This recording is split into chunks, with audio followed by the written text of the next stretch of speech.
Je suis heureux ce soir de vous saluer de nouveau au nom de notre aimable Seigneur Jésus, le Fils de Dieu ressuscité. Sa présence était déjà ici quand je suis entré. Nous nous attendons donc à voir infiniment au-delà de tout ce que nous pourrions même faire ou penser ce soir.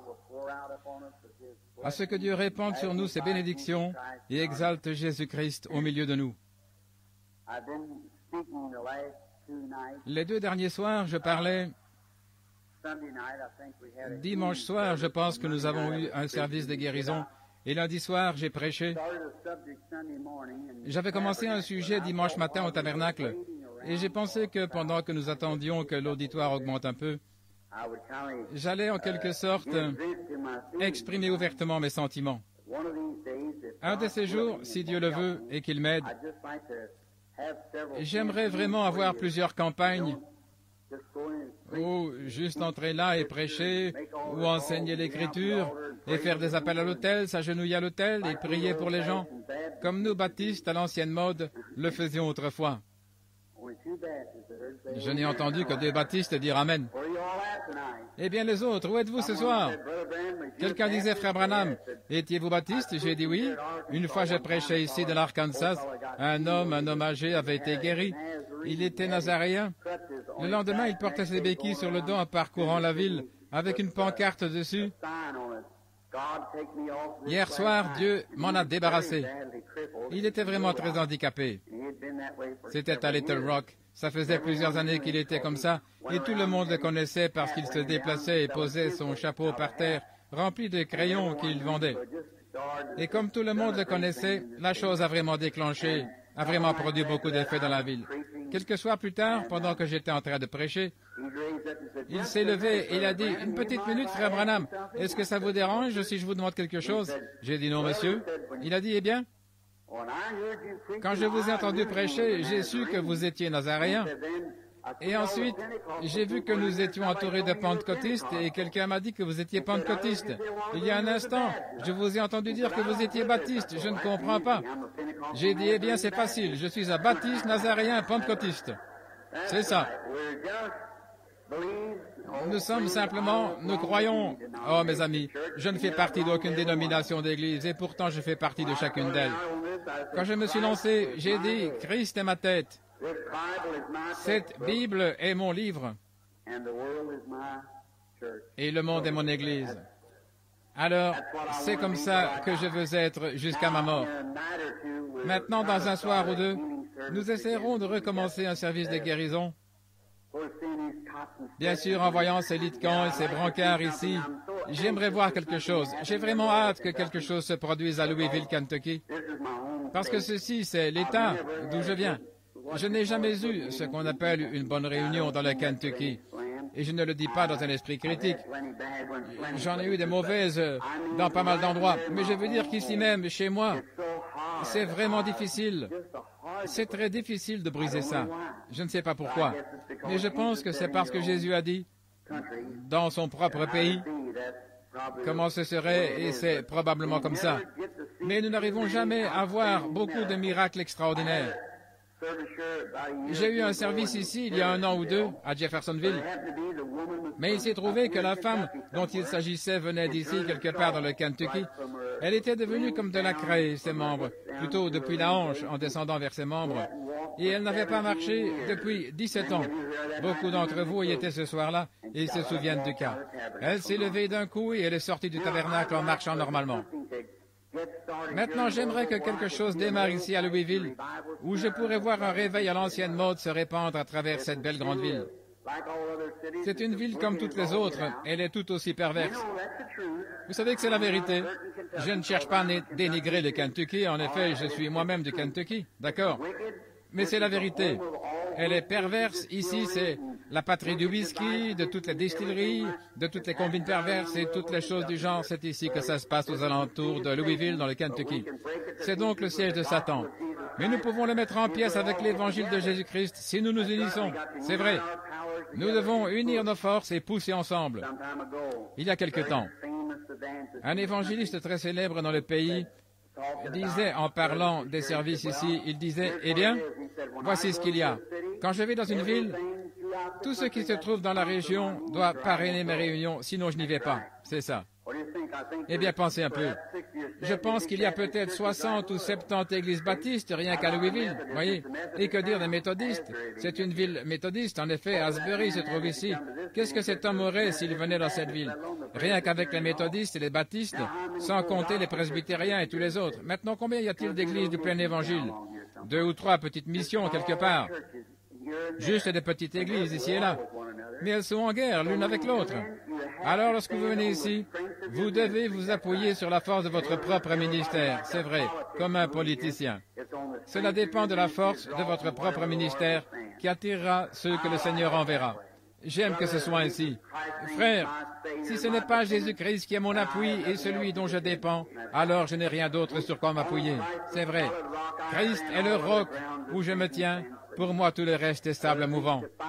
Je préférerais prêcher à 5 personnes dont je sais qu'elles ont été envoyées par Dieu pour entendre le message que de prêcher à 10 000 personnes qui ont été attirées par un moyen politique. C'est vrai. Je préférerais voir une seule conversion à l'ancienne mode, quelqu'un qui s'agenouille à l'autel et qui crie et qui pleure jusqu'à ce qu'il s'en sorte, que de voir 10 000 personnes qui se lèvent et en se contentant de dire, eh bien, je vais essayer. Essayer? Il n'est pas un Christ qu'on essaye. Il est quelqu'un qu'on accepte. Que vous viviez ou que vous mouriez, coulez ou se noyez, acceptez-le quand même, c'est vrai. Si je priais pour 10 000 personnes ce soir et qu'elles meurent toutes demain matin, demain soir, je reviendrai ici prier pour les malades en croyant que la parole de Dieu est vraie. C'est exact. Si j'étais en train de mourir et que 5 000 personnes mortes il y a 100 ans et qui sont dans l'éternité tout ce temps, ressuscitaient et revenaient sur terre et qu'elles disent, Frère Branham, ne faites pas confiance à cela, il n'y a pas raison, ne faites pas confiance, nous lui avions fait confiance, nous sommes partis, nous avons échoué. Je dirais quand même, laissez-moi mourir en Jésus-Christ, c'est vrai, j'y crois, et j'y mets tout mon cœur, il y est entièrement attaché et j'y crois de tout mon cœur, et je compte sur lui. Et j'aime son peuple, je vous aime, vous, concitoyens du royaume de Dieu, et je vais me tenir à vos côtés et porter le fardeau. Maintenant, ce soir, j'avais annoncé hier que j'allais parler pendant un petit moment ce soir, le Seigneur voulant. Je ne vais pas vous garder trop longtemps et vous fatiguer. J'ai mis un genre de toison devant le Seigneur pour cette réunion. Et je m'attends à ce que Dieu fasse quelque chose qui va donner une impulsion dans cette ville. Priez, remplissez votre rôle. Alors, quand le jugement viendra, tous nous pourrons nous tenir là et dire que nous avons rempli notre rôle. Au chapitre 20 de l'Exode, et en commençant au verset 7, je voudrais parler juste quelques instants, si Dieu le permet,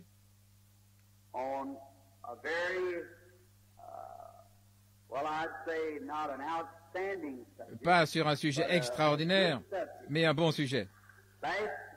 Dimanche dernier, à l'école de dimanche au tabernacle à Jeffersonville, nous avons abordé le sujet de la rédemption par le sang.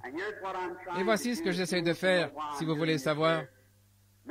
Beaucoup d'entre vous disent ne m'avoir jamais vu prêcher dans une campagne de guérison, mais je le fais dans un but.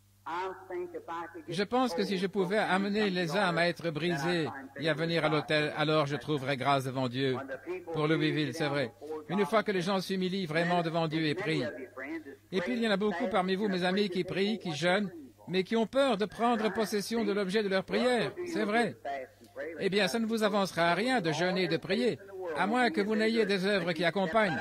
Vous aurez beau avoir toute la foi possible, ça ne vous avancera absolument rien, à moins que vous avancez de faire face à la chose et de vous en emparer, c'est tout. Vous devez aller de l'avant, vous devez faire le pas et le faire quoi qu'il arrive. Quand vous demandez quelque chose, allez le chercher. Dieu a dit que ça vous appartient, alors n'acceptez rien de moins. Allez chercher ce que vous avez demandé. Faites ça et voyez le résultat. Oui, ne reculez pas en disant, eh bien, je vais accepter ça, faute de mieux. Je vais prendre ce qu'il y a de mieux. Dieu m'a promis ce qu'il y a de mieux, c'est ce que je veux. Et pendant ces 23 ans où je l'ai servi, il m'a donné cette place. Et aussi longtemps que je le crois et que je l'aime et qu'il m'aime, ce sera exactement comme ça, parce qu'il est tenu d'exécuter sa parole. Tout ce que vous demanderez en priant, croyez que vous l'avez reçu et cela vous sera accordé. Pas vrai? Très bien. J'aime vous entendre dire Amen. Vous savez, Sœur Hoover, Amen, ça veut dire qu'il en soit ainsi pour moi. Et quand je me mets à parler et que je n'entends personne dire Amen, ça me rend perplexe. Il y a quelque temps, je prêchais dans une petite église. Oh, je n'ai pas beaucoup de bonnes manières à la chair, selon je suppose. la théologie d'aujourd'hui. Et donc je suis devenu, je suppose, un peu turbulent. Je pense que j'ai sauté sur la chaire comme ça et j'ai empoigné le micro et je suis resté assis là avec les pieds qui balançaient en prêchant de toutes mes forces. Je suis revenu à moi. Je ne savais pas ce que je faisais. Quelques minutes plus tard, j'étais de nouveau perdu et je me suis retrouvé au milieu de l'allée centrale en train de retrousser les jambes de mon pantalon. Je ne sais pas pourquoi, mais j'aimerais rester comme ça quelque temps. Ça, c'est une chose que j'aimerais dire. J'étais quelque part où j'avais vraiment du plaisir. J'ai vécu ça pendant les quelques jours qui ont suivi.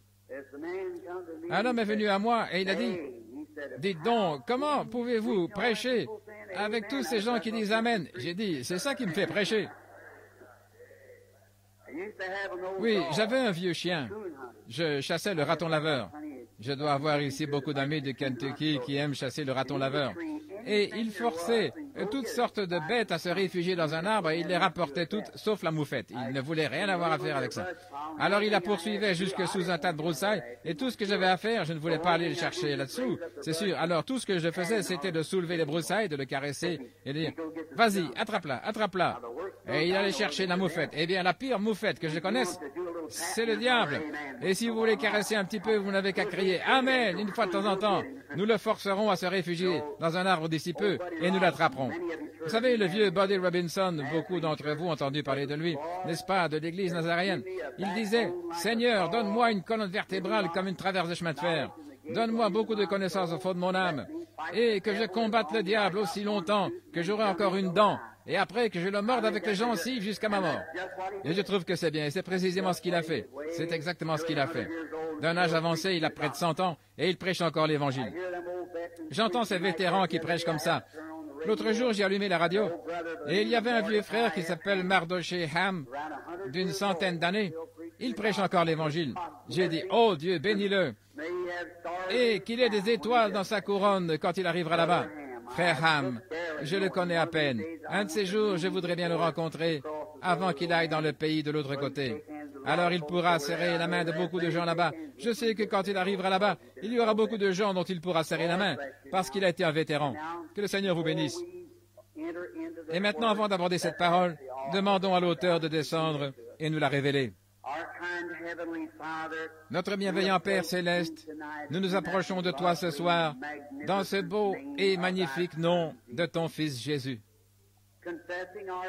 Confessant nos péchés, que nous ne sommes pas dignes de prononcer son saint nom. Toute la famille des cieux se nomme Jésus. Toute la famille sur la terre se nomme Jésus. Et en ce nom, tout genou fléchira et toute langue confessera qu'il soit pécheur ou saint. Alors, quand nous parlons en son nom, combien nos cœurs devraient frémir avec respect. Donc nous te demandons en son nom, avec révérence, de venir à nous ce soir, Seigneur. Nous sommes ici au milieu d'une grande ville remplie de toutes sortes de combines que Satan utilise pour lier les gens, comme leurs entreprises, les jeux d'argent, la prostitution, le whisky, les cigarettes. Oh Dieu! Et beaucoup de ministres à la chair laissent passer ça comme si c'était juste une chose parmi d'autres.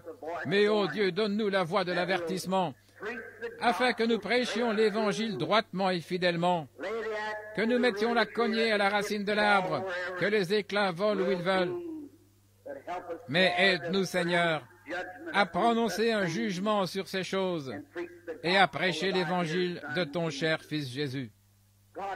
Oh Dieu, permets que quelque chose se produise qui secourra cette ville pour le royaume de Dieu.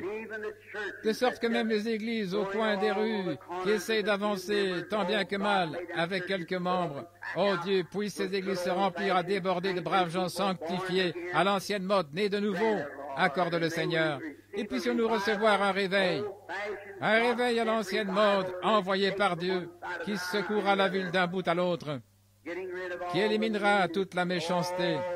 Oh Dieu, ne nous donne pas seulement quelques jours de réunion, donne-nous un réveil qui fermera les débits d'alcool et qui mettra les choses en ordre, qui fera que les gens viennent quand la cloche de l'église sonne qu'il s'avance à l'autel et qu'il prie avant le message du pasteur et qu'il soit prêt. Oh Dieu, accorde-le. Maintenant, ce soir, il y a peut-être des malades ici, Père, et pendant que nous parlons des malades, ou pour les malades aussi, puisse le Saint-Esprit guérir chaque personne malade dans le bâtiment. Sauvez chaque pécheur. Appelez chaque rétrograde à revenir à la maison, le ramener de son égarement. Et maintenant, puisse le Saint-Esprit être celui qui m'a guidé vers ce sujet ce soir. Puisse-t-il prendre les choses de Dieu et simplement utiliser son serviteur que voici comme un instrument. Et puisse Dieu recevoir la gloire, car nous le demandons en son nom. Amen.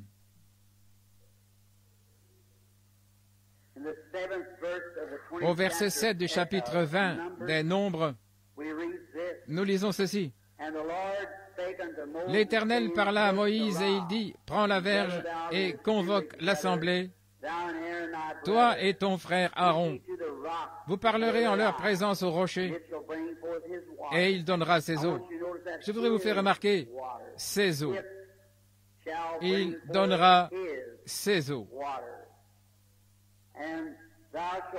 Tu feras sortir pour eux de l'eau du rocher, et tu abreuveras l'assemblée et leur bétail.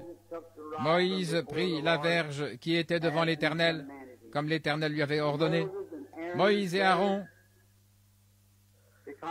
convoquèrent l'assemblée en face du rocher. Et Moïse leur dit, « Écoutez, rebelles, est-ce du rocher que nous vous ferons sortir de l'eau ?» Puis Moïse leva la main et frappa 2 fois le rocher avec sa verge. Il en sortit des eaux en abondance. L'assemblée but et le bétail aussi. Que le Seigneur prenne maintenant ces quelques paroles alors que nous reprenons notre sujet d'hier soir pour en venir à ceci, Dieu voulant. Et maintenant, je veux que tous les malades qui sont ici ce soir, Billy n'a pas distribué de cartes de prière aujourd'hui parce que je lui ai dit de ne pas le faire. J'ai dit, va là-bas, Billy, et dis-le à frère Coble que je fais simplement, j'essaie quelque chose pour la gloire de Dieu. Je demande vraiment à Dieu de nous aider, de nous donner des âmes qui entreront dans le royaume et des croyants qui s'affermiront dans la foi et s'avanceront, même sans rien d'autre. Ils s'avanceront jusque-là et diront, oh Dieu, je te crois sur parole. C'est ça. Voilà la manière initiale. La première manière est la meilleure. C'est vrai, prenez Dieu à sa parole. Et si vous ne pouvez pas faire ça, alors, bien sûr, Dieu envoie d'autres choses, comme des dons et des signes, pour confirmer sa parole, pour la confirmer à chaque croyant. Donc, dimanche, nous avons vu la rédemption par le sang. Nous prenons maintenant Israël pendant son voyage, alors qu'il sortait de l'Égypte, un type du monde, et qu'il faisait route vers la Palestine, le pays promis.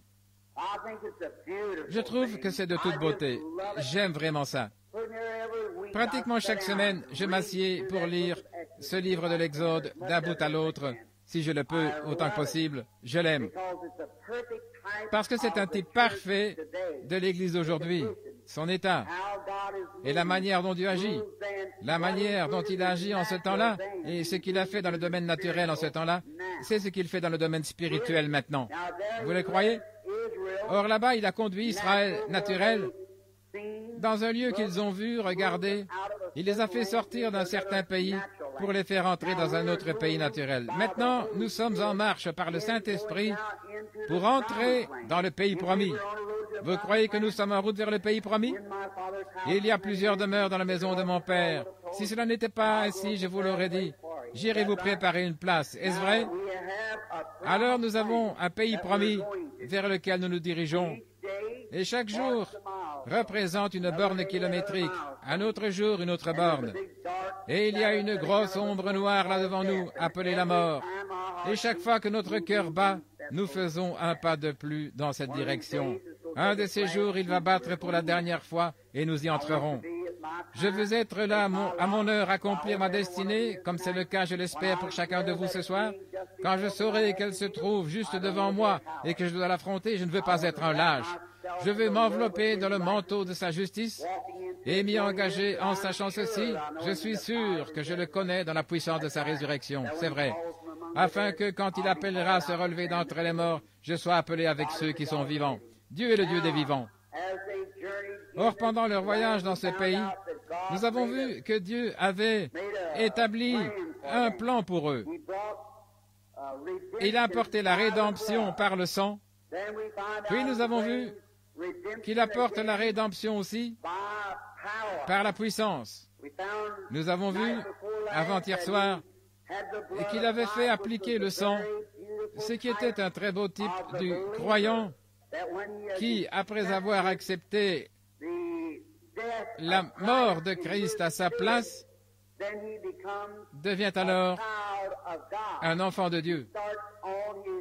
Il entreprend son voyage. Maintenant, ce qu'il lui faut ensuite, après avoir été sauvé spirituellement, or la mort de l'agneau innocent apportait la vie aux croyants coupables.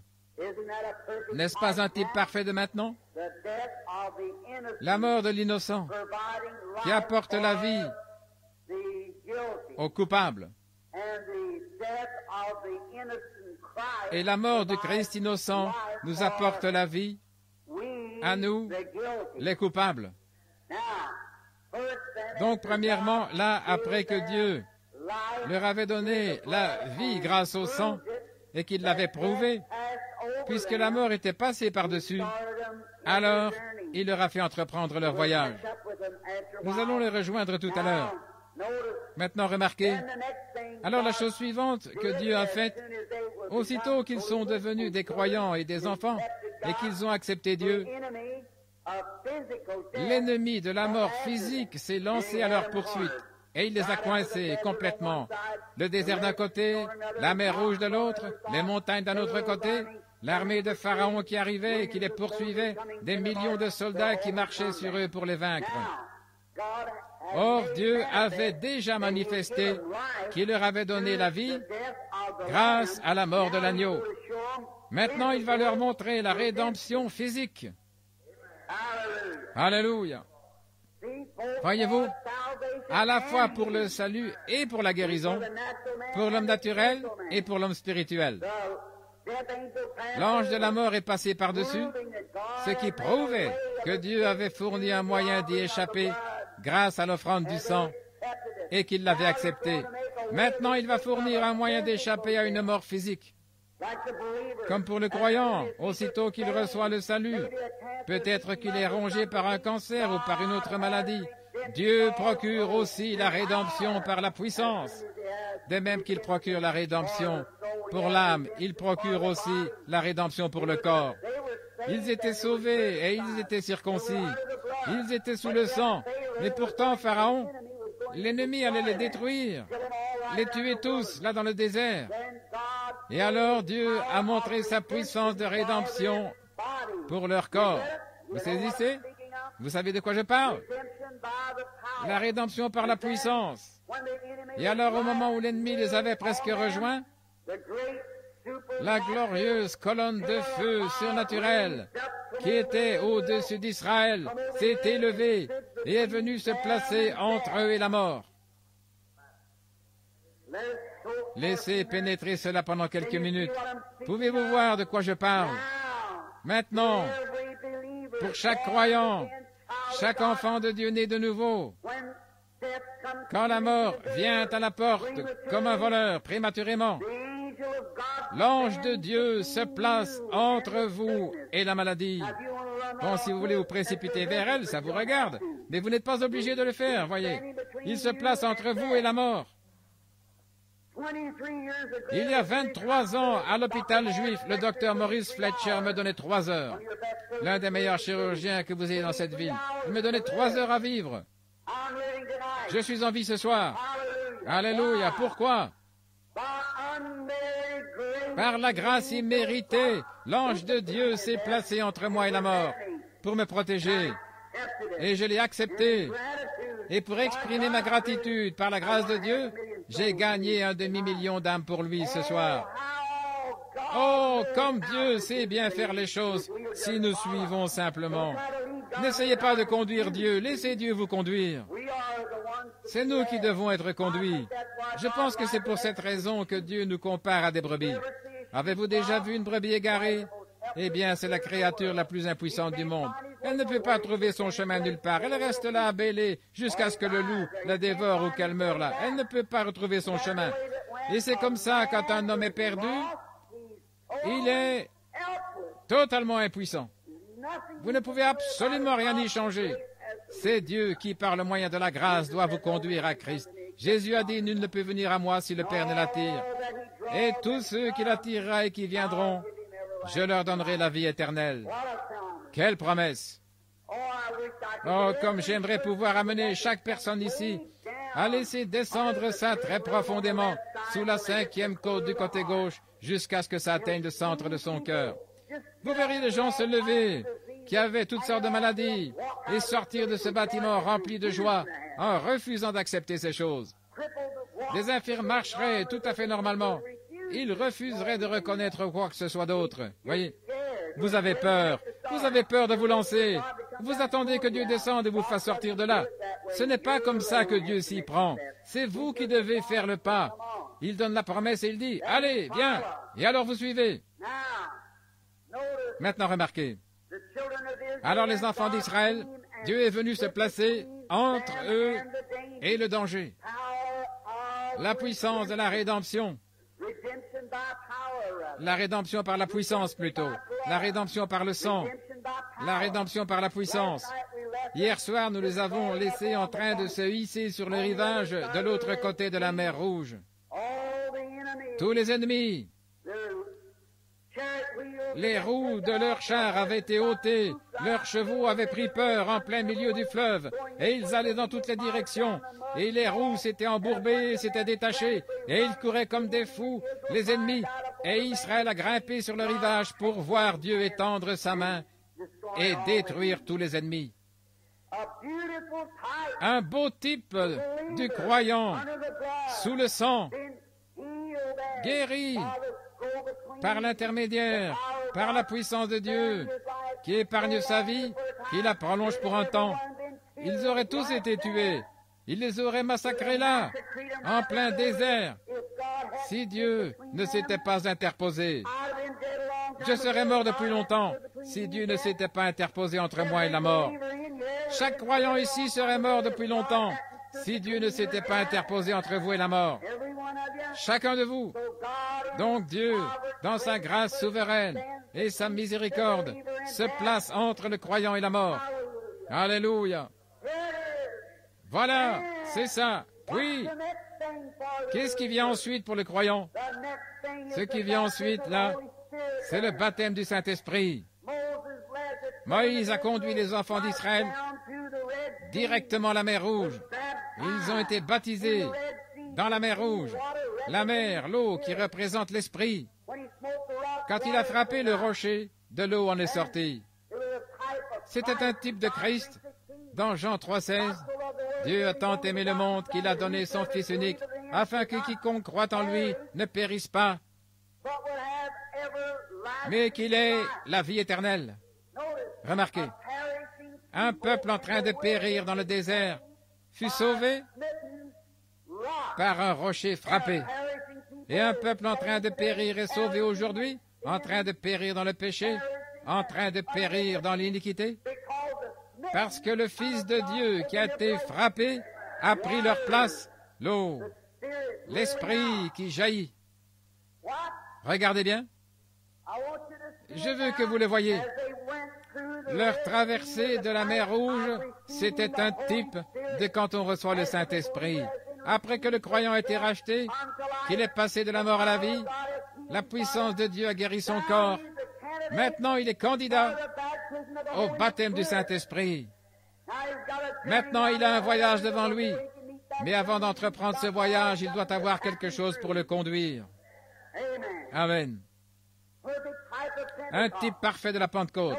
Remarquez, alors qu'ils se sont hissés sur le rivage, chaque croyant, quand vous entrez et que vous êtes sauvé, que vous acceptez le sang de Jésus, vous cherchez encore à vous cramponner à ceci et à cela, et vous ne pouvez pas abandonner ceci, et vous ne pouvez pas abandonner cela. Au bout d'un moment, Dieu va peut-être faire de bonnes choses pour vous. Cependant, vous ne pouvez pas abandonner vos cigarettes et vous devez prendre un verre avec les copains de temps en temps. Mais ce qu'il vous faut faire, c'est de traverser la mer Rouge. Quand ils sont ressortis de l'autre côté, voilà, c'est ça. Je veux que vous le voyez. Alors qu'ils ressortaient de l'autre côté, qu'ils se hissaient sur le rivage, en regardant derrière eux, ils ont vu tous ces chefs de corvée qui les avaient battus et qui avaient tué certains d'entre eux. C'est comme le cancer, la cigarette, le tabac, le whisky et tout le reste qui rendent les jeunes fous, qui les envoient à l'asile, dans les hôpitaux et qui produisent dans ce monde une bande de névrosés et tout le reste. Quand ils ont regardé derrière eux et qu'ils ont vu toutes ces choses qui se débattaient désespérément et qui mouraient dans la mer, frères, vous parlez d'une réunion, ils en ont une. Moïse. Oh, je vais laisser ceci pénétrer profondément. J'espère que ça va descendre tout au fond. Moïse, le plus grand prophète qui ait jamais vécu à part Jésus-Christ.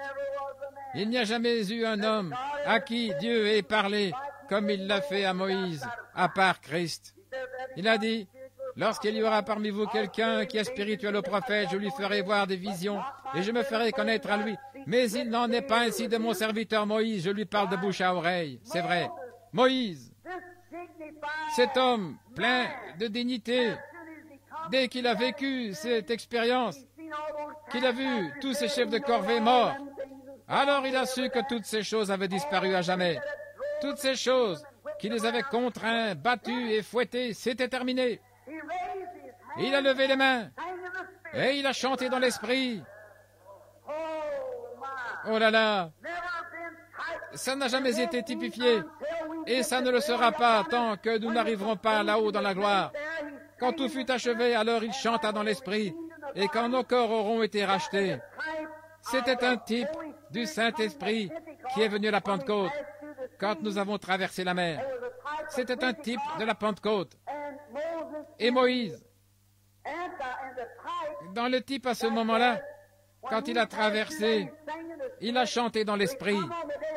Celui-ci est venu le jour de la Pentecôte. Et quand le corps sera parfaitement racheté, maintenant notre âme est parfaitement rachetée, c'est vrai. Elle ne peut périr, elle a la vie éternelle. C'est ce que dit la Bible. Oh, je me sens bien. Remarquez pourquoi. Parce que je sais que c'est ainsi dit le Seigneur. J'ancre simplement mon âme là, je continue à marcher. Et je dis, Satan, siffle contre moi, tant que tu voudras, ça ne me dérange pas, parce que je sais en qui j'ai cru. Et je suis persuadé qu'il a la puissance de garder mon dépôt jusqu'à ce jour-là. Amen. C'est ce qu'il nous faut ce soir. C'est un bon vieux réveil d'Alléluia à la Billy Sunday qui nous brise. C'est ça qu'il nous faut ici à Louisville, c'est vrai. Il nous faut un bon vieux réveil, pentecôtiste à l'ancienne mode, envoyé par Dieu. Oui, monsieur, remarquez. Alors, quand nos corps seront rachetés, alors nous avons la guérison divine maintenant, qui en est une ombre. De même que là, c'était une ombre de la Pentecôte. Regardez ce qu'ils ont fait au temps de l'ombre du salut. Regardez comment ils ont marché là devant Dieu. Ils éteignirent le feu et échappèrent au tranchant de l'épée. Toutes ces choses qu'ils ont faites, sortir des fournaises ardentes, remontèrent de la fosse au lion et tout le reste par l'ombre. Alléluia. Par l'ombre de la Pentecôte. Maintenant, nous avons une rédemption parfaite grâce au sang de Christ. Il ne pouvait pas avoir une rédemption parfaite en ce temps-là, parce que c'était sous le sang des taureaux et des boucs, ce qui n'ôte pas le péché, ça ne faisait que couvrir le péché. Mais une fois que le sang de Jésus, le sang le plus saint et le plus juste, a été versé, les péchés n'ont plus été couverts, ils ont été divorcés, supprimés, et le croyant entre dans la présence de ce Créateur. Alléluia. S'ils ont fait ça à ce moment-là, l'ombre, là avec Moïse qui chantait dans l'esprit, alors dans l'Apocalypse, voilà que ceux qui ont la rédemption parfaite de leur corps étaient debout sur la mer de verre et ils chantaient de nouveau le cantique de Moïse, là dans le livre de l'Apocalypse. Vous parlez d'une réunion du Saint-Esprit. C'est ce qu'ils ont eu quand ils sont remontés sur le rivage. Écoutez, sœur, la petite Myriam, la pleine de dignité, la prophétesse, la sœur de Moïse, une prophétesse, ça l'a tellement stimulée qu'elle a attrapé un tambourin et s'est mise à courir sur le rivage en battant du tambourin et en dansant dans l'esprit. Non seulement ça, mais les filles d'Israël l'ont toutes suivie en dansant dans l'esprit. Si ça, ce n'est pas une effusion du Saint-Esprit, je n'en ai jamais vu. Alors bien sûr, si toutes ces nations ritualistes et pleines de dignité avaient pu regarder dans leurs jumelles et voir ça, elles auraient dit « fanatisme ». C'est vrai. Mais c'était Dieu. C'est vrai. Les choses pleines de dignité regardent de haut aujourd'hui ce que Dieu a béni. C'est vrai. Ça me rappelle une histoire. Un homme avait une grande et belle ferme. Il avait construit de grandes et belles granges, tout ce qu'il y a de plus imposant et de plus chic, mais il était trop paresseux pour cultiver. Bon, il y avait un autre fermier qui habitait près de lui. Sa grange ne valait pas grand-chose, mais lui, c'était un vrai fermier. Et il avait rempli sa grange de bonne nourriture cette année-là. Et deux petits veaux sont nés, deux petits veaux, l'un dans l'une des granges et l'autre dans l'autre. Quand le printemps est arrivé, ils ont fait sortir les petits veaux de l'étable. Le petit veau qui venait d'ici, il avait été vraiment bien nourri. Et quand le vent s'est mis à souffler, oh là là, les sabots en l'air, il est parti à fond de train, en s'ébrouant et en faisant des bonds, en ruant et s'en donnant à cœur joie.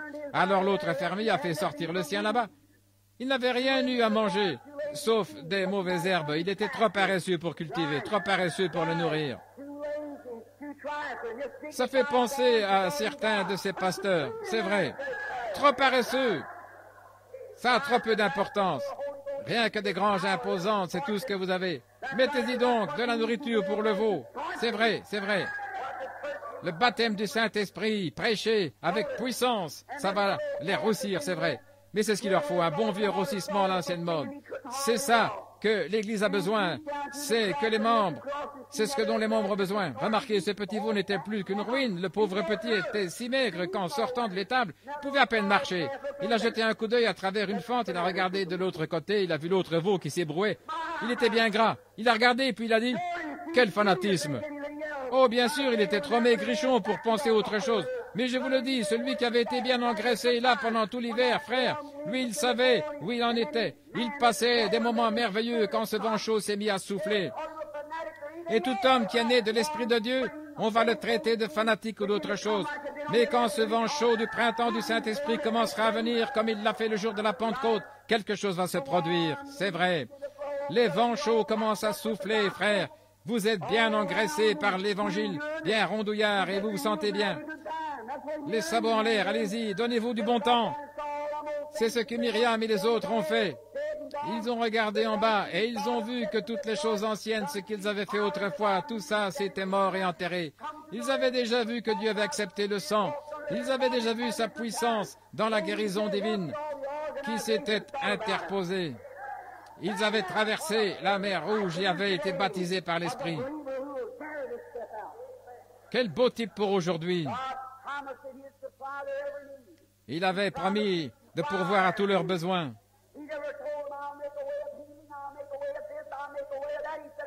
Quel type parfait du croyant. Il a dit, je serai avec vous et même en vous jusqu'à la fin du monde. C'est tout ce que j'ai à dire. Vous n'avez pas à argumenter sur ceci, cela ou autre chose. S'il est ici, ça me satisfait.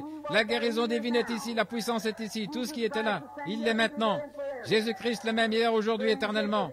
Donc vous pouvez prendre votre théologie et vous noyer avec, frère. Mais moi, je crois Jésus-Christ, le même hier, aujourd'hui, éternellement. Il a dit, je serai avec vous et même en vous jusqu'à la fin du monde. Oui. Et là, ils sont sortis. Et il était avec eux.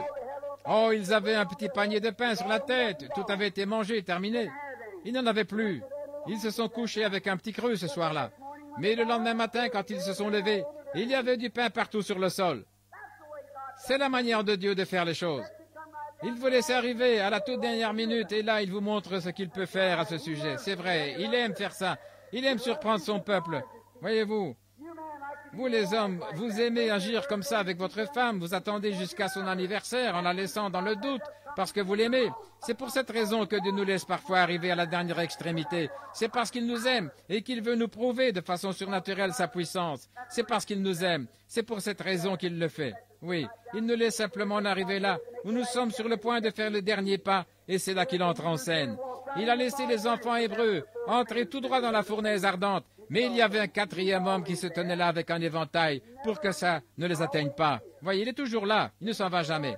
Il est toujours proche. L'ange de l'Éternel campe autour de ceux qui le craignent. Là-bas, ce soir-là, ils ont ramassé ce pain le lendemain matin. Je peux voir ces 6 Israélites qui venaient de traverser la mer Rouge. Ils venaient d'être rachetés par le sang. Ils avaient vu la puissance de guérison de Dieu ou la puissance miraculeuse se placer entre Israël et l'Égypte et noyer les ennemis. Comme le cancer est parti pour toujours, la cécité était partie, la surdité était partie, le diabète était parti. Tout a été noyé là-bas en arrière dans le sang de Jésus-Christ. Comment vous sentez-vous? Oh, vous marchez dans la rue et une espèce de vieux critique vous dit « Hé, une minute, es-tu sûr de ça? Ne me parle pas. Amen. Oh là là. Je peux les voir là-bas, en train de ramasser, de manger, de passer des moments glorieux, tout comme une réunion du Saint-Esprit à l'ancienne mode.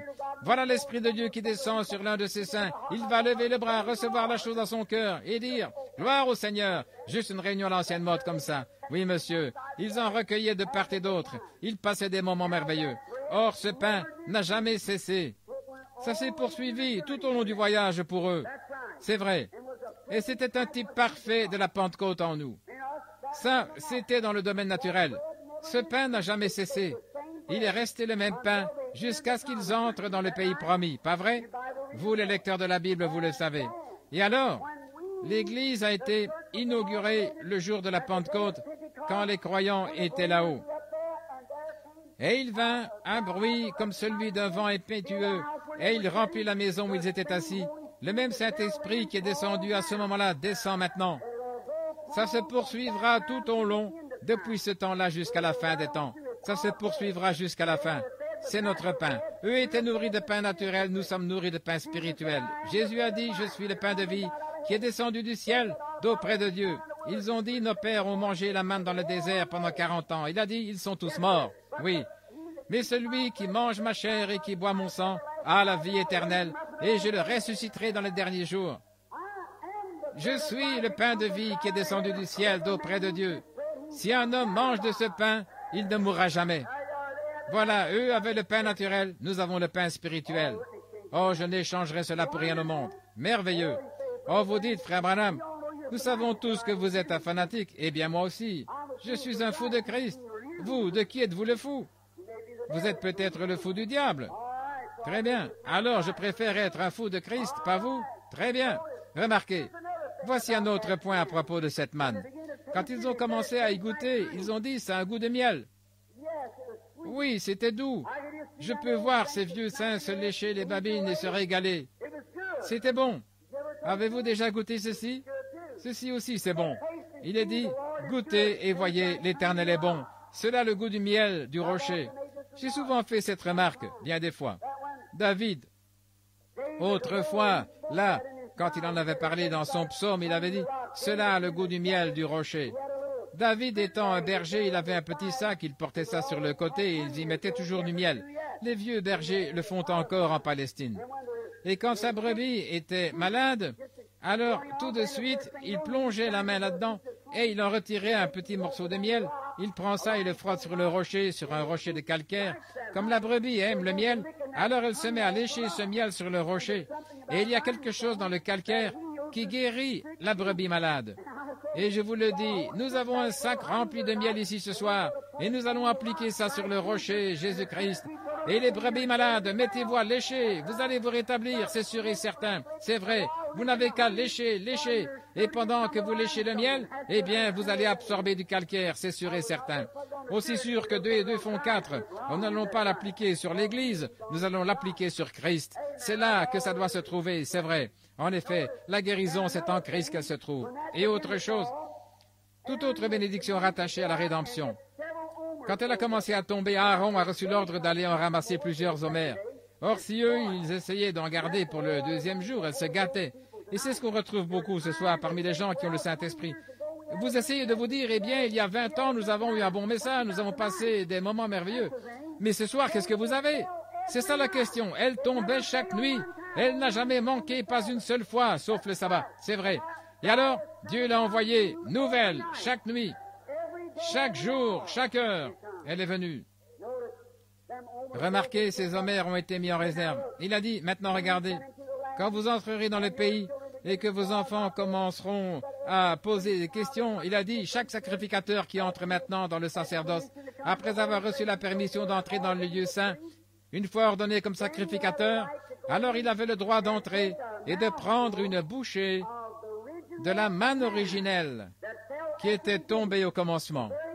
La toute première manne qui est tombée, ils l'ont ramassée et l'ont mise dans un homère et ils l'ont conservée et elle était réservée uniquement pour le sacrificateur. Maintenant, vous me direz, Frère Branham, quel type y a-t-il de ça aujourd'hui? Eh bien, c'est nous qui sommes le sacerdoce. Vous êtes une sacrificature royale, une nation sainte, un peuple acquis, offrant à Dieu des sacrifices spirituels, les fruits de lèvres qui célèbrent son nom. Amen. Voilà, c'est ça. Bon, maintenant, le jour de la Pentecôte, au moment où le Saint-Esprit, notre manne, descendait. Donc, tous les sacrificateurs à cette époque-là, sous l'Ancien Testament, lorsqu'ils s'engageaient dans le sacerdoce, ils savaient qu'ils allaient recevoir une bouchée de la manne originelle. Pas quelque chose de fabriqué, quelque chose de fabrication humaine, qui lui ressemblait, mais ils allaient recevoir une portion de la manne originelle. Eh bien, le jour de la Pentecôte, quand notre manne à nous a commencé à tomber, le Saint-Esprit est venu comme un vent impétueux. Il y avait là un groupe de gens pleins de dignité, ils étaient 120 dans une chambre haute, portes fermées, fenêtres baissées, ils étaient assis là, ils attendaient la promesse. Oui, bien sûr, ils avaient été avec Jésus, ils connaissaient sa puissance et tout ça, mais ils attendaient la promesse. C'est ce que nous voulons ce soir. Si ce groupe de gens pouvait arriver à être d'un même accord comme ce soir-là, de nouveau, la même chose se produirait ce soir, ici même, dans ce bâtiment à Louisville, dans le Kentucky. De nouveau, ce qui s'était produit le jour de la Pentecôte. C'est vrai. Oh, bien sûr, il y aurait le même genre de critiqueurs à Louisville que là-bas. Mais ils étaient tous dans le même lieu, d'un même accord. Et tout à coup, un prédicateur est venu. Il avait une lettre. Ils l'ont signée, ils ont reçu la main d'association, ils sont entrés dans la communion de l'Église. C'est peut-être comme ça que ça se passe aujourd'hui, mais pas dans ce temps-là. Ça, c'est à la manière des protestants. Le catholique, lui, il s'avance à l'autel, il fait sa première communion, il tire la langue, prend l'hostie, et le prêtre boit le vin, et c'est ainsi. Mes frères, le jour de la Pentecôte, ils étaient d'un même accord, dans le même lieu, et tout à coup, il vint du ciel. L'homme n'eut rien à voir. Un bruit comme un vent impétueux. Il remplit toute la maison où ils étaient. La puissance de Dieu est descendue sur eux. Les voilà qui sortent dans la rue en se comportant comme une bande de fous, comme ils l'avaient fait là-bas après avoir traversé la mer Rouge, pas vrai? Ils poussaient des cris, ils étaient tout excités, ils titubaient, ils parlaient avec des lèvres balbutiantes. Quelle excitation à tel point que les gens d'église, pleins de dignité, ils se tenaient à distance et ils disaient « Ces gens sont ivres de vin nouveau. » Alléluia. De toute façon, vous allez me traiter d'exalté. Alors autant commencer maintenant. Bien, regardez. Ils étaient remplis de vin nouveau, c'est vrai. Du vin venu du ciel, d'auprès de Dieu. Avez-vous déjà vu un homme ivre? Il est tout simplement amoureux de tout le monde. Voyez-vous, ça lui est égal. C'est comme ça qu'est un homme quand il est ivre de l'esprit. La Bible dit, ne vous enivrez pas de boisson forte, c'est de la débauche. Soyez au contraire remplis de l'esprit. L'esprit de Dieu vous rend tellement ivre que vous oubliez tous vos ennemis et tout. Vous aimez tout le monde qui se trouve près de vous. Ça vous est égal. Vous êtes l'homme le plus fort du pays à ce moment-là. Peu m'importe que votre voisine assise près de vous fréquente une église froide, que le Saint-Esprit vienne sur vous une bonne fois. Voyez ce qui va se passer. Prenez une bonne cuite, vous verrez ce qui va se passer. Vous direz, « Sœur, je l'ai reçu. Toi aussi, c'est ce qu'il te faut. » C'est vrai, oui, monsieur. Il va se passer quelque chose. Ils étaient là, tous ivres de vin nouveau. Et écoutez, certaines de vous les sœurs ici, saviez-vous que la Sainte Vierge Marie était avec eux? Eh bien, il lui a fallu aller là-haut, la mère de Jésus-Christ. Il lui a fallu aller là-haut et faire partie de ce groupe de gens tellement ivres de l'esprit qu'elle titubait comme si elle s'était enivrée de whisky ou quelque chose comme ça. Et vous vous imaginez que vous irez au ciel parce que vous passez à l'église avec votre livre de chant sous le bras et que vous vous rendez là tous les dimanches matins, la cloche sonne et vous asseyez là et vous écoutez un peu et puis vous repartez. Vous n'irez jamais. Vous devrez suivre cette voie parce que c'est la seule voie que Dieu ait jamais tracée et qu'il n'y aura jamais. Vous y marcherez sans quoi vous ne serez pas là-bas. Je ne suis pas votre juge, mais je suis en train de prêcher l'Évangile. C'est l'exacte vérité. La Sainte Vierge y était, et elle s'est conduite comme les autres. Elle était aussi ivre que les autres. Ces hommes et ces femmes, tous, ils étaient remplis de vin nouveau. Si Dieu a fait un seul changement à ce programme, indiquez-moi le passage de l'Écriture où il en est question. Il n'y en a pas, non monsieur. C'est resté comme ça jusqu'à la fin de l'âge, jusqu'à la fin de la Bible. Et ce sera pareil quand Jésus viendra. Regardez, pendant qu'ils étaient ivres de ce vin nouveau, regardez, nous allons voir si Dieu en a mis un homme en réserve pour vous. Très bien. Ils étaient tous là-bas, et un petit prédicateur peureux qui s'appelait Pierre, la petite Pierre, qui avait eu si peur de sa position qu'il avait renié Jésus. Il était sorti en courant pour aller prier jusqu'à exaucement, et il lui avait fallu être avec les autres qui s'étaient rassemblés. Il est monté sur une caisse à savon et il a dit, « Eh bien, hommes juifs,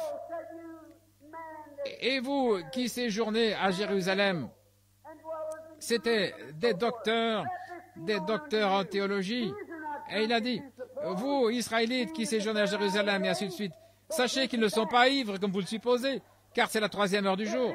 Mais c'est ça. Si ceci n'est pas cela, je veux garder ceci jusqu'à ce que cela vienne. C'est un fait. » Il a dit, « C'est ici ce qui a été dit par le prophète Joël. Dans les derniers jours, dit Dieu, je répandrai mon esprit sur toute chair.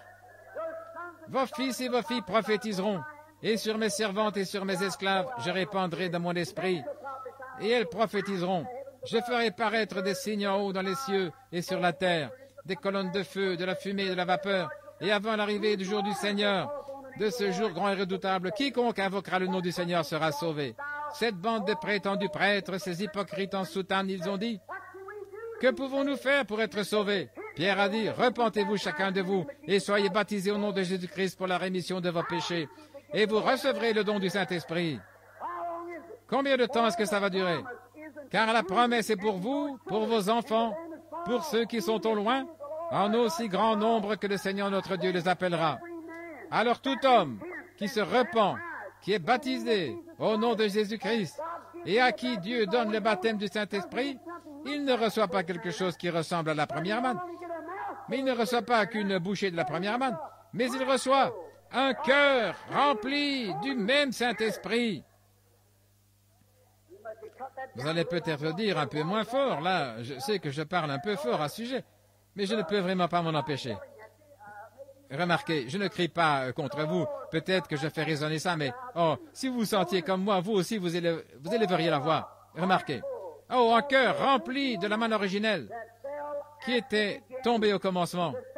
Ce même Saint-Esprit qui était descendu à ce moment-là, descend maintenant.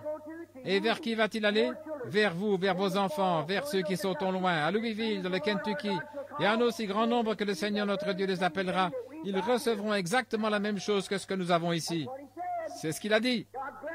Dieu l'a béni, il l'a prêché, le Saint-Esprit l'a apporté, je l'ai reçu, c'est réglé, amen, voilà, ça me suffit, je l'ai pris au mot.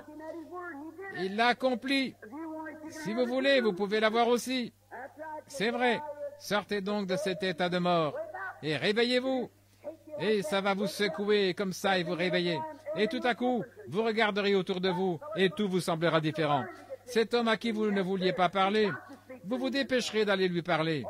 Oui, monsieur, il vous faut le faire, voilà tout. Et toutes ces choses, rapporter ces outils pour les pneus et toutes ces choses que vous aviez prises à l'hôtel cette fois-là, cette serviette que vous aviez utilisée pour envelopper l'argenterie que vous aviez prise sur la table, vous vous dépêcherez de les rapporter. Certainement, oui, monsieur. Ça fera de vous une nouvelle créature en Jésus-Christ. Maintenant, regardez Marie. Oh là là, il faut se dépêcher. Nous avançons bien. Les voilà qui s'en vont maintenant dans le désert, après cette réunion à l'ancienne mode. Maintenant, ils sont en route. N'est-il pas étrange qu'ils aient été conduits directement au désert de Sin, directement au désert, directement à la source d'eau amère? Pouvez-vous imaginer Dieu qui amène ses enfants, juste après qu'ils ont été sauvés et remplis du Saint-Esprit, à des sources d'eau amère? Bien sûr. Il désirait leur exprimer de nouveau son amour. C'est vrai. Ils sont arrivés là-bas. Vous savez, une fois que vous avez reçu le Saint-Esprit, vous rencontrez beaucoup d'obstacles. Nombreuses sont les afflictions du juste, mais Dieu le délivre de toutes. Dieu vous amène directement en face de ces choses pour pouvoir vous montrer sa puissance et sa bonté. C'est comme l'histoire que j'ai entendue du berger à Jérusalem qui avait cassé la patte de sa brebis. On lui a dit, « Oh, berger cruel, pourquoi as-tu cassé la patte de cette brebis ?» Et il a dit, « Eh bien, elle n'agissait pas comme si elle m'aimait. Alors j'ai décidé de lui casser la patte pour devoir lui donner une attention toute spéciale, et alors elle m'aimerait à partir de ce moment-là. Parfois, Dieu doit vous aliter, atteint d'une maladie, et le médecin vous dit que vous allez mourir. Alors Dieu pourra vous donner un petit traitement spécial pour que vous l'aimiez un peu plus, c'est vrai. Certains par les eaux, certains par les flots, certains par de dures épreuves, mais tous par le sang. Jésus conduit son Église. Oh, quand ils étaient là et que les eaux étaient amères et qu'ils ne pouvaient pas boire, Dieu a pourvu d'un moyen. Un petit arbre qui se balançait là sur le bord que Moïse a simplement coupé et jeté dans l'eau et tout a changé. L'eau devint bonne et douce. Maintenant, quand vous vous retrouvez devant l'une de vos eaux amères ou quelque chose du genre, il y a un arbre ce soir, spirituellement parlé, suspendu au-dessus de Golgotha ou du monde, ce soir qui adoucira n'importe quelle eau amère vers laquelle vous pourriez être conduit, c'est vrai. Le calvaire adoucira n'importe quelle expérience. Souvent, nous nous retrouvons dans des situations difficiles et nous nous posons des questions.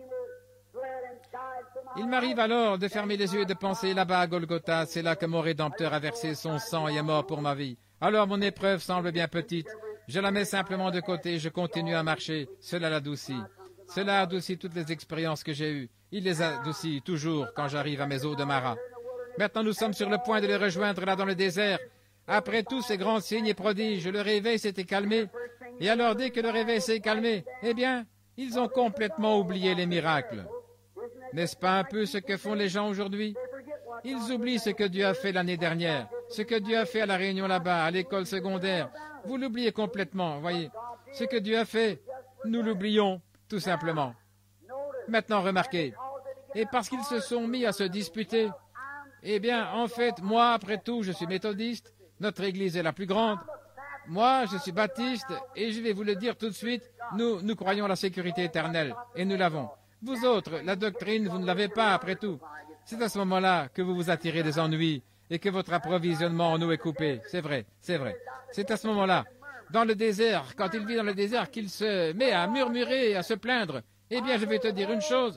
Ce vieux pasteur, quand il était ici, ce vieux prédicateur qui prêchait cette religion l'autre fois, comme ça, je ne sais pas s'il avait raison ou pas. Je te le dis. Il a rendu ma mère tellement furieuse un soir qu'elle est rentrée à la maison. Je te le dis, elle était vraiment remuée. C'est ce qu'il fallait, c'est vrai. Oh, je ne sais pas si oui ou non je vais continuer à écouter ça. C'est là que votre approvisionnement en eau est coupé, c'est vrai. Ça, c'est quand vous vous retrouvez dans le désert. Ils se sont mis à murmurer, ils disaient, « Notre âme est dégoûtée de ce pain misérable. » Après avoir quitté l'ail et les oignons de l'Égypte, ils mangeaient de la nourriture d'ange, et ils se plaignaient quand même. N'est-ce pas comme l'Église? Maintenant, j'en arrive aux gens de la sainteté, à vous ici, oui. À vous tous. Ils mangeaient de la nourriture d'ange. Et puis ils disaient, « J'aimerais bien qu'on soit en Égypte pour avoir encore de l'ail. Il va y avoir Clayton, McMission et ses Wildcats au bar ce soir. Si je n'avais pas adhéré à cette espèce d'église, je pourrais y aller. » Vous feriez tout aussi bien d'y aller. Là où sont vos trésors, là aussi est votre cœur. Vous n'avez jamais rien reçu pour commencer. C'est vrai. Oh, j'aimerais faire ceci ou cela. C'est ça, toujours une plainte. Ils avaient quitté les eaux boueuses de l'Égypte pour boire les eaux pures du rocher des âges. Et ils s'en plaignaient. Ils avaient quitté le lieu des grands médecins vantards de l'Égypte, des grands vantards et tout, pour être avec le grand médecin. Ils avaient quitté ce lieu où on disait que le temps des miracles est passé, pour être avec les gens qui avaient des signes et des prodiges qui les suivaient. Et ils se plaignaient quand même. Oh là là! Oui, monsieur. Là-bas, évidemment, les Égyptiens, eux, c'étaient des gens des nations, froids, indifférents. Ils ne croyaient pas à ça, au miracle. Et puis, ils étaient là où ils avaient une colonne de feu autour d'eux. Nous l'avons ce soir. Ils étaient là où ils avaient la joie dans le camp, où ils jubilaient, où des miracles se produisaient et tout, et ils se plaignaient. C'est pour ça que l'eau a tari. C'est pour ça qu'ils n'avaient rien à manger ni rien à boire. C'est parce qu'ils murmuraient. Et c'est ce qui se passe avec l'église de la région de Louisville ce soir. Elles murmurent, elles se plaignent. Miséricorde, reprenez le collier. C'est ça. Qui est donc ce gars-là, ce Moïse? Pourquoi est-ce que nous avons écouté cet exalté de prédicateur finalement? Qu'est-ce que nous faisons ici? Et le approvisionnement en eau a tari. Je pense à Moïse, ce grand homme. Il avait été instruit dans toute la sagesse des Égyptiens. Regardons-le quelques minutes. Considérons Moïse une minute. Regardez cet homme. Les Égyptiens Ils étaient bien plus avancés que nous aujourd'hui pour ce qui est de la science médicale. Ils étaient bien plus avancés que nous. Il y a bien des choses qu'ils pouvaient faire que nous ne pouvons pas. Et Moïse avait le remède à tout. Et pendant qu'il était là-bas, pensez-y, il y avait environ 2 millions de personnes avec Moïse. Il y avait des jeunes enfants, des hommes âgés, des femmes âgées. Il y avait des infirmes, des aveugles. Il naissait des bébés, des milliers chaque semaine. Et Moïse, le docteur Moïse, était là-bas dans le désert avec tous ces gens. J'aimerais regarder dans sa pharmacie, pas vous? J'aimerais voir ce que le docteur Moïse avait dans sa pharmacie. Jetons un petit coup d'œil dans sa pharmacie et voyons ce qu'il avait.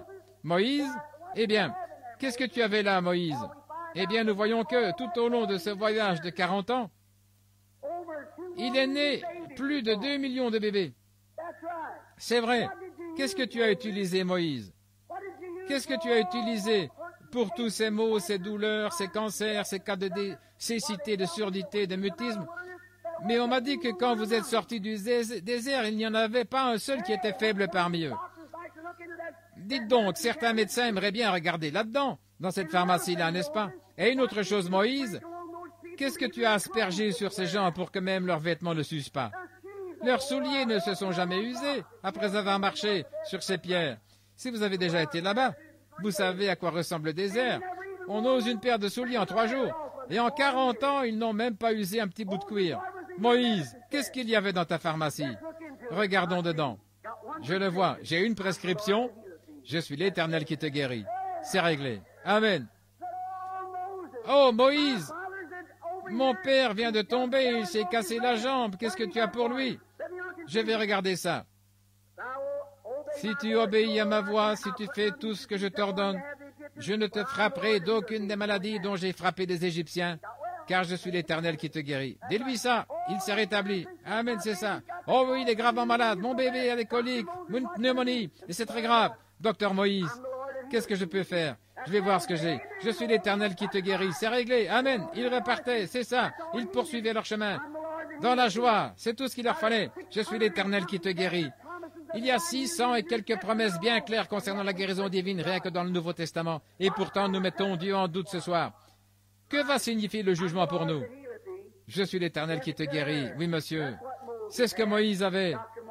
Ce que le docteur Moïse avait dans sa sphère, dans sa pharmacie, c'était ceci. Je suis l'Éternel qui te guérit. Donc il a guéri toutes les maladies et les a parfaitement gardées. Il leur a fait traverser le désert, il les a fait entrer dans le pays promis. Oh là là! Ils avaient quitté tous les grands médecins vantards de là-bas pour être avec le grand médecin. Ils avaient quitté cette bande de gens qui étaient froids, formalistes et indifférents, qui disaient que les miracles n'existent pas, et ici une colonne de feu se tenait au-dessus d'eux, et des gens étaient guéris. Tout ce dont ils avaient besoin, tout leur était fourni directement, et pourtant ils se plaignaient. Quand ils ont manqué d'eau, mais alors, dans la grâce souveraine de Dieu, malgré tout, comme vous ici à Louisville ce soir, au milieu de tous ces cris, les jours des miracles sont passés. L'association des médecins essaye de stopper la guérison divine partout dans le pays. Vous ne la stopperez jamais. Autant vous arrêter tout de suite. Vous ne pouvez pas plus la stopper que vous ne pouvez stopper le soleil, c'est vrai. Il y a quelques années au début, quand j'ai commencé à prêcher la guérison divine à Jeffersonville, on n'en connaissait presque plus rien. Depuis bien des années, ça a été difficile. Mes frères, ce soir, il y en a des millions partout qui font entendre leur voix. Essayez de stopper ça, impossible. Moi, l'Éternel, je l'ai planté, je l'arroserai jour et nuit, de peur qu'on ne la ravise de ma main. Il n'y a pas longtemps, je regardais des petits moineaux sur la statue de la liberté. Ils gisaient là. Ces petites créatures gisaient là, un peu partout, sous la lumière. Et j'ai dit, qu'est-ce qui a fait ça? En m'adressant au guide, il a dit, ils se sont fracassés la tête hier soir pendant l'orage.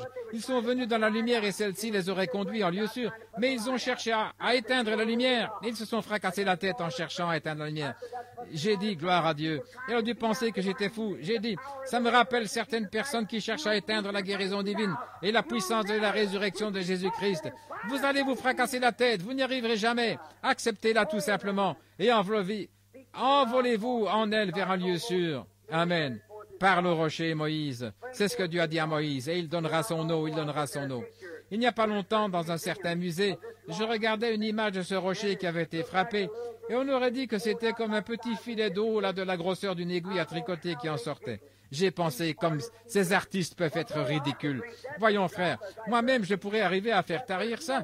si j'avais vraiment soif. Oui, monsieur, savez-vous que Moïse a fait boire à ce rocher? Il a fait boire plus de 2 millions de personnes, sans compter tous les animaux.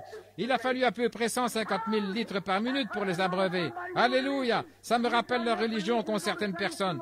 Vous avez juste assez de religion pour aller à l'école du dimanche le dimanche matin, recevoir quelques petites gouttes pour vous humecter un petit peu. J'aime m'asseoir près de la source d'où l'eau jaillit en abondance. Alléluia! Suffisamment pour me durer toute l'éternité. Alléluia! Je suis content d'avoir quitté ce vieil endroit humide pour me rendre là où l'eau jaillit tout le temps. Oui, monsieur. Les gens ont juste assez de religion pour les rendre misérables. Eh bien, je ne peux pas rester assis plus d'une dizaine de minutes. Bonté divine que ce prédicateur est intarissable. Quelle est la profondeur de votre salut? C'est ça. Vous allez là le dimanche matin en disant, eh bien, je vais aller écouter ce qu'ils ont à dire.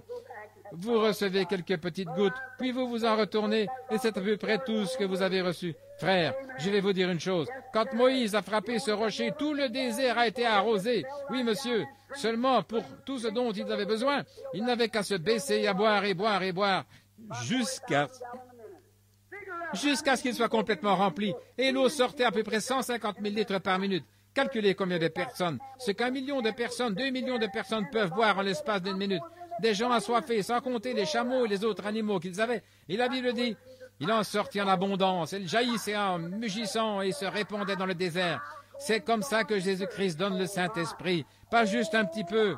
Dire, eh bien, je crois que je vais aller adhérer à cette église. Oh là là, oh, je ne peux pas supporter ce bruit, ça me donne la chair de poule. Si jamais vous mourrez, vous crèveriez de froid si vous alliez au ciel.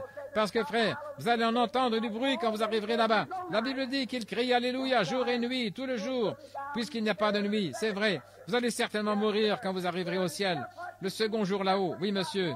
Eh bien, tout ce que vous avez fait, c'est que vous êtes allé vous humecter un petit peu, c'est tout. Pourquoi ne pas vous asseoir près de ces sources jaillissantes et la laisser couler jusqu'à ce qu'elle vous emporte, Alléluia, en son sein, jusqu'à ce que vous ne vous possédiez plus et que vous ne sachiez plus où vous vous trouvez. Voilà l'état que vous voulez atteindre. Dans le temps, je disais à mon oncle et à mon papa, « Oh, moi, je sais nager » dans le petit étang qu'il y avait là sur Utica Pike. Un jour, papa est allé s'asseoir sur le caniveau. Il a dit, « Je veux te voir nager. » Le petit étang avait à peu près cette profondeur. J'étais debout sur une caisse à savon. Je me suis déshabillé, je suis monté en me pinçant le nez. Et puis j'ai fait quelques petits sauts là sur la caisse à savon. Je me suis lancé. La boue a giclé à droite et à gauche. Et je me suis mis à barboter.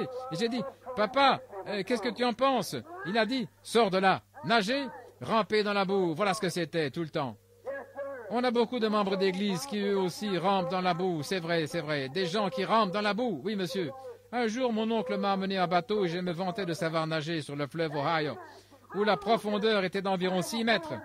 Il a pris la rame et il m'a fait basculer dans l'eau en disant, « Maintenant, fais voir un petit peu. » Amen. Alléluia. À ce moment-là, soit je nage, soit je me noie. Oh là là. Autant s'y habituer tout de suite. Être emmené dans la source jaillissante, là où Dieu ouvre le rocher, là, dans le désert, et déverse l'eau en abondance. Parle au rocher, a-t-il dit. Et il donnera son eau. Peut-être, mon ami, ce soir, peut-être que c'est vous qui êtes en train de périr. Vous devriez parler au rocher. C'est ça. Peut-être que vous êtes allé partout. Peut-être que vous êtes allé à l'église, que vous êtes joint aux méthodistes, que vous êtes joint aux baptistes. Ils se sont fâchés contre vous. Alors vous êtes allé chez les presbytériens, et puis encore chez les pentecôtistes, chez les nazariens, chez les pèlerins de la sainteté, et vous ne comprenez toujours pas ces choses. Parlez simplement au rocher ce soir. Est-ce que vous êtes en bon terme avec lui? Oui, il a dit parle au rocher et il donnera son eau. Il donnera son eau. Vous n'avez plus besoin de le frapper. Vous n'avez qu'à lui parler. Vous n'avez qu'à lui parler d'une façon amicale. Peut-être que vous êtes allé chez le médecin, peut-être que vous avez fait tout ce que vous avez pu pour essayer de vous rétablir, peut-être que vous avez fait pratiquement tout ce qui était en votre pouvoir, mais vous n'arrivez pas à vous rétablir. Tous les docteurs que vous connaissez, et il a dit, « Oh, on ne peut rien faire pour vous. Pourquoi ne pas parler au rocher ce soir? Il a les eaux de la vie, il a pour vous. Il vous donnera la vie en abondance. » Une fois, il y avait une femme dans la Bible qui s'appelait Agar. Je pense à elle et je m'apprête à terminer. C'est l'heure. Il y avait une femme qui s'appelait Agar et elle avait un petit bébé. Elle avait été envoyée dans le désert avec une seule petite outre d'eau. Elle a nourri le petit toute la journée. Mais l'eau a manqué vers le milieu de la journée et le petit bébé criait et pleurait. Ses petites lèvres étaient desséchées et sa langue enflée. Une pauvre mère remplie d'affection, qu'est-ce qu'elle pouvait faire? Elle avait ratissé chaque petit coin pour trouver de l'eau, mais elle n'en avait pas trouvé. Elle ne pouvait pas supporter de voir son bébé mourir. Alors elle l'a laissé sous un buisson et elle s'est éloignée à la distance d'environ une portée d'arc. Elle se mit à genoux et parla au rocher.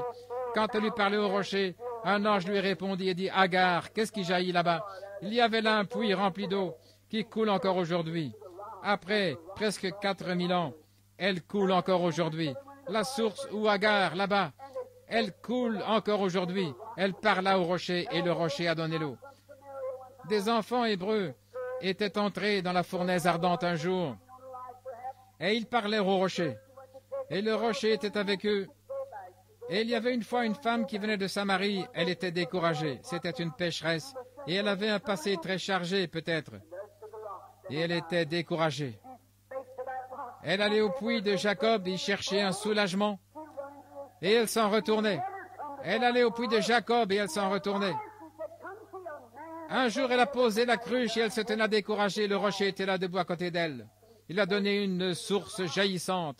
Elle n'est plus jamais revenue. Elle a dit, venez voir un homme qui m'a dit tout ce que j'ai fait, ne serait-ce pas le Christ? Elle parla au rocher et le rocher a donné son eau. Il y avait une petite femme qui avait gaspillé tout son argent chez les médecins, des charlatans qui lui avaient pris tout son argent. Il ne pouvait pas arrêter sa perte de sang. Elle avait probablement hypothéqué sa ferme et peut-être qu'elle l'avait vendue. Et un jour, elle a entendu quelque chose qui descendait la rue. Elle parla au rocher, le rocher s'est retourné et a dit « Qui m'a touché ?» C'était terminé. Quand elle lui parlait au rocher, il lui a donné une source de vie jaillissante qui a arrêté la perte de sang. Le sang a été étanché rapidement. Un jour, près de la muraille, il y avait un vieux mendiant aveugle qui grelottait de froid. Il n'avait plus rien. Et il était là, il était misérable, et les gens passaient à côté de lui. Il a entendu quelque chose qui venait. Il a dit, qu'est-ce que c'est? Il parla au rocher. Bien que les membres de son église autour de lui essayaient de l'arrêter en lui disant, c'est peine perdue, tu ne peux pas recevoir ça. Reste à l'écart, tais-toi. Mais il a crié encore plus fort. Fils de David, aie pitié de moi, aie pitié de moi. Il parla au rocher, et le rocher lui a donné une source jaillissante, et ses yeux se sont ouverts. Ce même rocher qui était dans le désert est ici aujourd'hui. Il fait que les gens se réjouissent. Un jour, tout Jérusalem était sorti pour voir un guérisseur divin, un exalté qui entrait dans la ville avec quelques personnes qui étaient là, qui criaient de toute leur force. « Hosanna! Hosanna à celui qui vient au nom du Seigneur !» Ces prétendus membres de l'Église étaient là en soutane avec leur doctorat en théologie. Ils disaient « Qu'ils se taisent donc !»« Oh, ils me donnent des frissons dans le dos et tout !»« Faites-les taire !» Il a dit « S'ils se taisent, les pierres crieront. » Pourquoi ça? La pierre même, qui s'était détachée de la montagne sans le secours d'aucune main arrivée, roulait dans Jérusalem. Les petites pierres y buvaient. Parle au rocher et il donnera son eau. Si vous avez besoin du salut ce soir, parlez au rocher, il donnera son eau. Si vous êtes rétrograde ce soir, parlez au rocher, il donnera son eau. Si vous êtes rétrograde, parlez au rocher. Si vous êtes ici ce soir sans Christ, vous avez essayé de trouver le salut dans toutes les églises de la ville, parlez au rocher, il donnera son eau. Vous le croyez? Si vous êtes rétrograde, que vous êtes éloigné de Dieu et que vous pensez qu'il n'y a plus aucun espoir pour vous, parler au rocher, il donnera son eau. Le croyez-vous de tout votre cœur? Croyez-vous que Dieu l'accordera? De tout votre cœur, vous le croyez? Alléluia, il est ici ce soir. Si vous êtes malade et que vous avez tout essayé, vous avez essayé dans la ligne de prière et vous n'arrivez pas à aller dans la ligne de prière.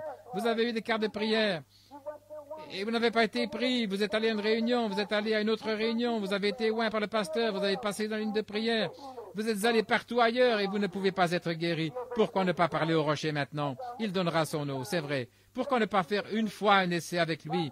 Soyez en bon terme avec lui maintenant même, pendant qu'il est dans le bâtiment. Sa présence est ici maintenant en ce moment, pour guérir chacun de vous, je le crois. Je le sais de tout mon cœur, je le crois. Il y a des choses que je ne sais pas, mais il y a des choses que je sais effectivement, et je sais que Jésus-Christ, le Fils de Dieu vivant, est ici même. Maintenant même, pendant que dans mon cœur j'essaye de faire un appel à l'autel, les visions apparaissent partout dans le bâtiment. Maintenant même. Oh, c'est vrai. Les pouvoirs de Dieu sont ici même. C'est vrai. Je le vois agir ici même. C'est ce qui fait que je commence à passer d'une dimension dans une autre en ce moment. C'est parce qu'il y a des malades ici, et ce sont vos prières qui produisent ça, pour confirmer la parole de Dieu, qui déclare qu'il est le même, pour qu'on lui parle ce soir, le même rocher qui, là-bas, connaissait leurs pensées. Il a vu où était la femme qui avait la perte de sang et tout. Il est ici maintenant. Si vous lui parlez, il donnera son eau. Le croyez-vous de tout votre cœur? Qu'en pensez-vous, madame, juste là au centre? Oh, vous n'avez pas de carte de prière, n'est-ce pas? La dame avec le truc blanc là autour du cou, assise là. Vous avez le diabète, n'est-ce pas? Vous n'avez pas de carte de prière, n'est-ce pas? Vous n'avez pas besoin de carte de prière, le croyez-vous? Vous pensez que vous pouvez parler au rocher? Voulez-vous lui parler au sujet de votre diabète maintenant même? Alors levez-vous. Dites simplement, j'accepte maintenant Jésus-Christ comme mon guérisseur, et Dieu vous ramènera chez vous. Parlez au rocher, que Dieu vous bénisse. Très bien. Allez, soyez rétablis. Qu'en pensez-vous, madame assise à côté d'elle? Vous avez des varices aux jambes, n'est-ce pas? C'est exact. Levez-vous. N'est-ce pas votre mari qui est assis là à côté de vous? Est-ce exact? Vous avez aussi le diabète, n'est-ce pas? Est-ce exact? Posez votre main sur votre épouse. Très bien. Vous venez tous les deux de l'Illinois, c'est exact, n'est-ce pas? Maintenant, retournez dans l'Illinois. En parlant au rocher, ça partira et ne reviendra plus jamais. Alléluia, je sais une chose, c'est que le rocher est ici, le rocher des âges, qui a été frappé dans le désert. C'est vrai. Qu'en pensez-vous, la petite dame là, avec ses fleurs sur votre chapeau, assise là avec de l'arthrite, essayant d'en venir à bout? Vous, qui vous êtes retourné et qui avez regardé de l'autre côté, croyez-vous de tout votre cœur que Dieu va vous guérir? Alors levez-vous et tapez des pieds en disant, l'arthrite a disparu, et c'est bien vrai, parlez au rocher, et il donnera. Je vous le dis, Jésus-Christ est le même, hier, aujourd'hui, éternellement. Il est ici pour vous, pour manifester tout. Qu'en pensez-vous, madame assise là, celle qui a dit gloire au Seigneur, qui a ce problème féminin, avec une petite veste sur le dos, là, assise là? Croyez-vous que Dieu vous a guéri? Levez-vous une minute, assise juste là. Croyez-vous de tout votre cœur? Vous avez un problème féminin. C'est un abcès, vous avez un tube, un genre de drain qui en sort. C'est bien vrai, n'est-ce pas? Levez la main. Qu'est-ce qui me fait dire ça? C'est le rocher qui est en train de vous parler. Répondez-lui et soyez rétablis. Alléluia. Oh, comme il veut produire les manifestations de sa puissance. Et je vois l'ange de Dieu, exactement cette même colonne de feu qui suivait les enfants dans le désert, en train de se déplacer dans ce bâtiment en ce moment. J'essaie de repérer une femme. Elle est en train de prier. Où est-elle? Là? Il se tient ici. Oui, c'est une petite femme qui est juste là. La deuxième de la rangée. Non, elle, c'est à propos d'un homme là. C'est pour un mari alcoolique que vous êtes en train de prier, n'est-ce pas vrai, madame?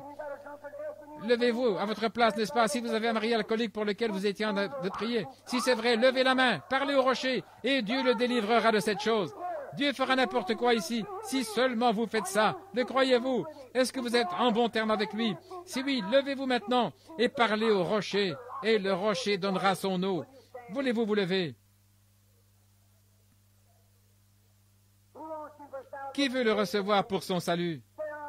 Levez la main et dites, je veux qu'il vienne dans mon cœur. Que Dieu vous bénisse, que Dieu vous bénisse, que Dieu vous bénisse, et vous, et vous. Oh là là. Oui, monsieur. Ce cancer vient de partir, mon frère. Il a disparu. Vous pouvez rentrer chez vous et être en bonne santé maintenant. Alléluia. C'est vrai. Tous ceux qui veulent être guéris, levez la main et dites, Seigneur, je suis en train de te parler. Je suis en train de te parler. C'est ça. Le voilà qui s'en va. Monsieur, votre problème de sinus vient de partir. Vous êtes libre. Rentrez chez vous. Au nom de Jésus-Christ, vous êtes guéri. N'importe qui ici qui veut le trouver maintenant, levez les mains et dites, merci Seigneur de m'avoir guéri. Je te parle au nom de Jésus-Christ, afin que tu me guérisses. Ô Dieu de miséricorde, envoie ta puissance ce soir, avec l'onction du Saint-Esprit, pendant qu'il est dans ce bâtiment maintenant, pour envahir cet auditoire, et puisse le Saint-Esprit accomplir chaque miracle, qu'il ne reste plus une seule personne malade, ni un seul infirme dans ce bâtiment ce soir. Puisses-tu guérir chacun, au nom de Jésus-Christ.